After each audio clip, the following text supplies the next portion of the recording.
আজকের ভিডিওটা একটা প্রশ্ন দিয়ে শুরু করি। একজন মা কি তার সন্তানের কখনো ক্ষতি করতে পারে? আপনারা হয়তো বলবেন না, কখনো না। কারণ মা মানেই আমরা বুঝি ভালোবাসা, স্যাক্রিফাইস এবং সুরক্ষা। কিন্তু আমি যদি আপনাদেরকে বলি এটা সবসময় সত্যি না। আজকের গল্পটা এমন একটা কেস নিয়ে যেখানে সবচেয়ে কাছের মানুষটা হয়ে উঠেছে সবচেয়ে ভয়ঙ্কর মানুষ। এই কেসটাতে কোনো সুপার ন্যাচারাল কিছু নেই, কোনো মনস্টার নেই, শুধু রয়েছে একটা পরিবার আর ধীরে ধীরে ভেঙে যাওয়া একটা বাস্তবতা। আর আজকে আমরা কথা বলবো the Shanda Vander Ark case নিয়ে। Hello everyone, my name is Aitur Rahman and চলেন আপনাদেরকে একটা গল্প শোনাই। শান্ডা ভ্যান্ডার আর্ক বাইরে থেকে একদম সাধারণ দেখতে একজন মা। মিশিগানের একটা ছোট শহরে তার পরিবার ছিল, একটা ঘর। কেউ বাইরে থেকে দেখলে বলতো খুব সাধারণ একটা পরিবার, কিন্তু অনেক সময় প্রবলেম বাইরে থাকে না, প্রবলেম থাকে ভিতরে। তার বড় ছেলে পল ফার্গাসন আর ছোট ছেলে টিমোথি ফার্গাসন। টিমোথি ছিল অনেক চুপচাপ, মানে অতিরিক্ত সোশ্যাল না, সে একটু সেলফ সেন্টার্ড ছিল।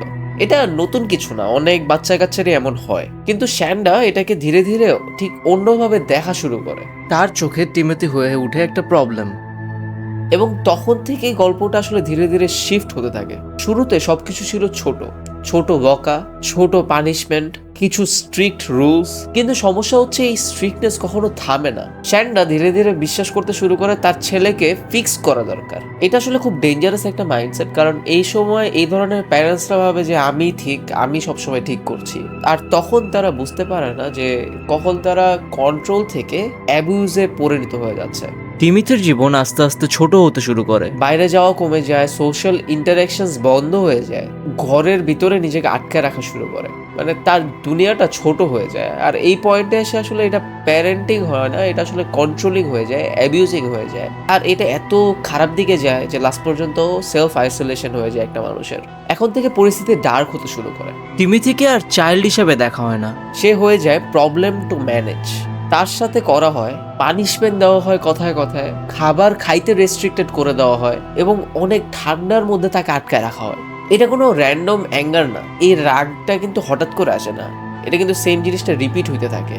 আর এটা সবচেয়ে ভয়ঙ্কর ব্যাপারটা হচ্ছে এটা তাদের কাছে নর্মাল হয়ে যাচ্ছিল। যেটা একসময় শকিং ছিল এখন ওইটা নর্মাল রুটিনের মধ্যে চলে আসে। এই কেসটা সব থেকে আলাদা কারণ এখানে সবকিছু ডকুমেন্টেড ছিল। শ্যান্ডা আর তার অন্য যে ছেলে ছিল তারা আসলে পল নিয়ে অনেক মেসেজিং করতো যে কিভাবে তাকে পানিশমেন্ট দেওয়া হবে, কিভাবে নতুন কন্ট্রোলিং কোনো আইডিয়া আছে নাকি, এরকম ডিসকাশন হইতো, এরকম টেক্সট মেসেজ পাওয়া যায়। এটা এমন না যে তারা লুকানোর চেষ্টা করছিল, এটা তাদের জন্য ছিল নর্মাল কনভারসেশন।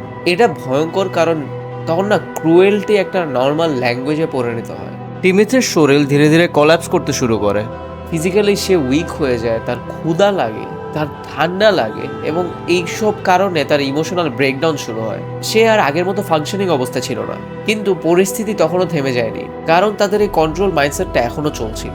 লাস্টের দিকে পরিস্থিতি এতটা খারাপ হয়, পলকে আরো খারাপ পরিস্থিতিতে রাখা হয়। তার শরীর আর টলারেট করতে পারছিল না এবং সে মারা যায়।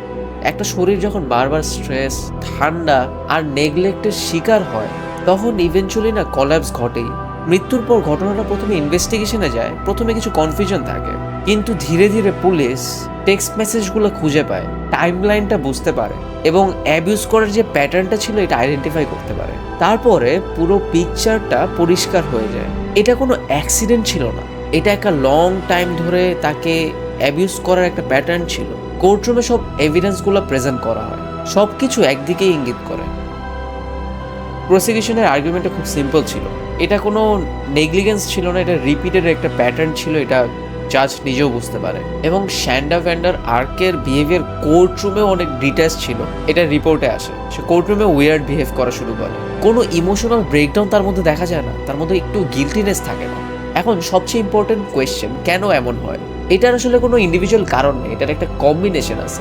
কন্ট্রোল অবসেশন, যেটা আমাদের বেঙ্গলি প্যারেন্টসের মধ্যে অনেক বেশি দেখা যায়। প্যারেন্টসরা ভাবে আমি ঠিক করছি। ডিহিউম্যানাইজেশন, বাচ্চাকে প্রবলেম মনে করা হয়, মানুষ না।